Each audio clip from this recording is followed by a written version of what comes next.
Hello everybody, welcome back to the Fallacious Truth. This is going to be part 2, the continuation of marriage, what this union truly means for us men. So if you haven't heard part 1, I'll leave a link here and down in the description, and let's get right into it. Brother, once you choose that path, it's permanent. There aren't any second guesses, there aren't any do-overs. There's no second chances either. There's no way to turn around once you've made that decision because it is permanent. It is a permanent end-all solution that far too many of us men take.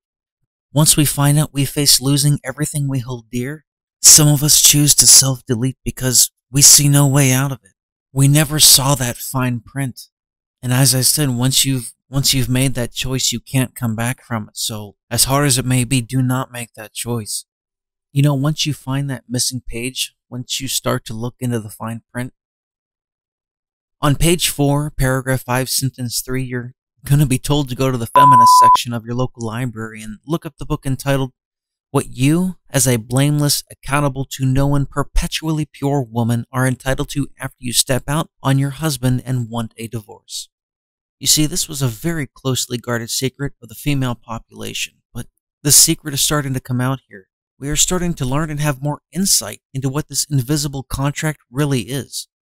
The once missing, now found part of the marriage contract actually reads as follows. Specifically, this is the marriage vows.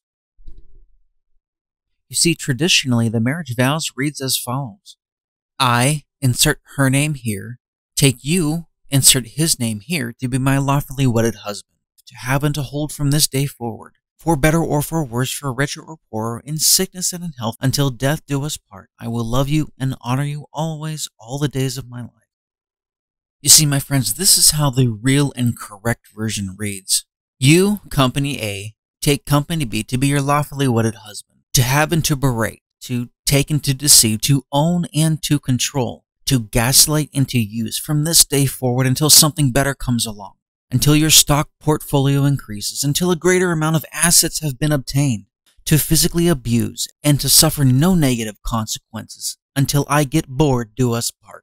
I will love you so long as I don't meet a Chad, find a better source of validation, meet anyone new on social media, check out someone at the bar while my husband is out working his ass off. I will love you so long as I can step out on you, have another man's child, force you to claim that child as your own via the courts, that isn't even yours all the days I'm able to prey upon you. And I will come out on top at the end always, because the courts are always in my back pocket. Now, you know what's even worse? The superfine print that goes along with the above, it states this. If said union should ever break, if said union signed before the state should ever dissolve, anything your temporary, in-name only husband has achieved, gained, bled, or worked tirelessly for, you are entitled to a minimum 50% of said assets right off the top. If you have children outside of your union to him, if you can be one of the 35% of women who get him to sign that birth certificate for a child that isn't even his, but you say is his, he will have the legal obligation to pay for that child's existence until he or she is of 18 years of age. If you can manage to stay with him for X number of years, you will force him to pay for your existence for years to come after said union is dissolved. Anything that you get him to buy, that you state as a gift without evidence or proof, will not have to be shared upon the dissolution of this union. Anything that he works to obtain, you are entitled to a minimum 50% of it. This also includes his pension from the time he works while the two of you are together. Anything that can be questioned as a privilege of the union, you are going to call it a right upon the dissolution of said union in order to obtain 50% of it. Anything that you are able to sell and reobtain in your union, you are also then entitled to 50% of it. That $100,000 car he purchased prior to the marriage, if you get him to sell it and purchase two less expensive cars, one for you and one for him, you are entitled to the one you have, and then also, you are entitled to half of the value of his vehicle as well. Remember, Queen, you are the prize. You are worth it. You should feel and be entitled to everything you as a queen want, and he will provide it for you. Until, of course, you find a newer object of your affection. Upon dissolution of this bond, anything you have to do to obtain what you feel is rightfully yours is justifiable. You are permitted to use your child or children as weapons, withholding his ability to see them in exchange for more monetary gain for you. You are allowed to only let him see said children every other weekend, taking 75% of his net pay in slave payments to you. And the payments on the record are technically for your children, but off the record are rarely used for your children. He is entitled to nothing while you are entitled to everything. You are entitled to an overall pension for his privilege of being married to you. You are entitled to his 401k, his retirement, his company pension plans. If he's in the military, he is obliged to give you part of his military pension that he put himself in harm's way for, that you did nothing but exist for. And to add insult to injury, because remember, Queen, you are entitled to it all. Your ex-husband is also entitled to pay for your lawyer to argue on your behalf for everything stated up until now and beyond this point in the family court system that sees you as a perpetual victim. You know, after you've cheated on him for years with multiple people. Because remember, child, you are the queen. You are entitled to it all without any negative consequences.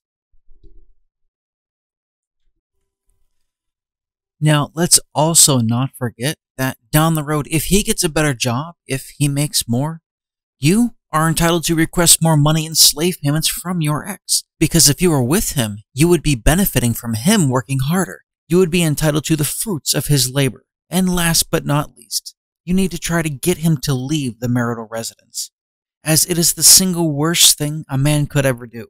For once he leaves, if he actually does this in the eyes of the court, it can and will be seen as abandonment.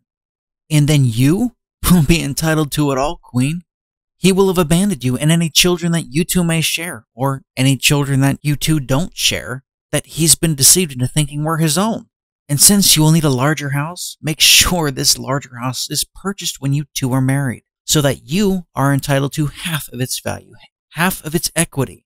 My child, this is how you go from having nothing to having a life free of thought, free of consequence, free of obligation, free of responsibilities, and ultimately to keep receiving these things as you bounce from one man to another. Men are nothing but expendable resources on this earth. They are nothing more than a tool to be used. They are nothing more than a blank piece of steel that is to be heated, hammered, and forged and molded. And once you've broken him, he is to be discarded for another to be attained, and for this process to repeat all over again. Now, upon reading this fine print and missing page to this contract, you're taken back. You are in disbelief because you knew nothing about this, and you know what? How could you? For the most part, this is something you would have never found out until after the merger of your two companies has been dissolved. With your corporation now dissolved, with your assets being halved and work taken on top of that to maintain Company B's lifestyle, you've had to downgrade your building. You're oftentimes starting over at this point. The Mercedes you started out with that you downgraded to afford to for the sake of Company B to use, you had to sell it to keep up with her slave payments for if you don't pay it, you're going to end up in jail. You are now using public transportation while she's at where you were prior to your union into AB Corporation. Anything that you work to obtain, she can take a minimum of 50% of it. And what's worse, Company B and Company C are living in the building that was once your AB Corporation, and you are still left paying for it, as your lease is a legal obligation to her, Company B, for at least 2 more decades.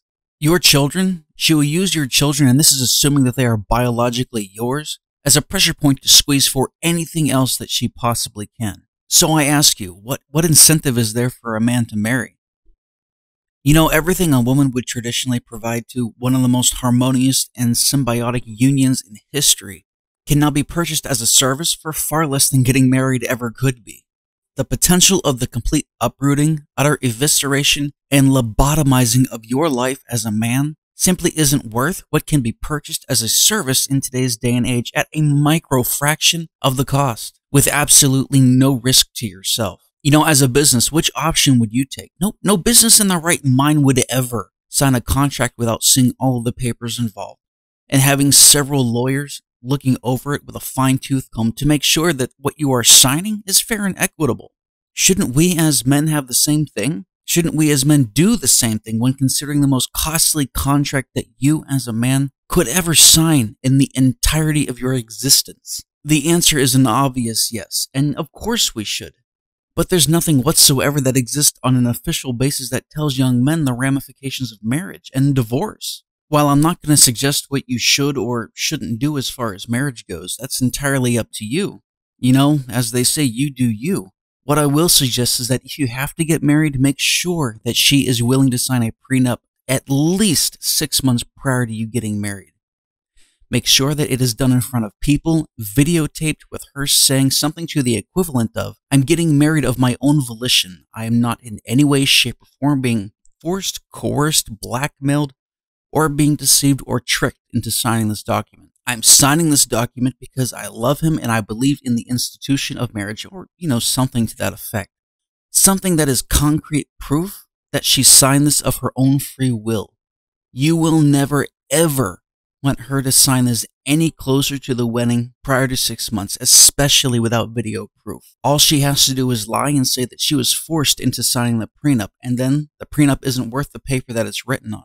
And if she pulls the, "You don't really love me if you want me to sign this," you say, "See ya, bitch," and you never look back. Rest in the fact that you dodged a massive bullet. This, folks, is the greatest scheme. It is the greatest transfer of wealth forcibly under the threat of going to jail, or worse, that modern women and institutions have ever conceived, proving unequivocally that men are just another expendable resource to them. Thank you, my friends, for joining me today for another episode of The Fallacious Truth. Please like, share, and subscribe, and I'll keep making more content for you. Once again, thank you, and take care.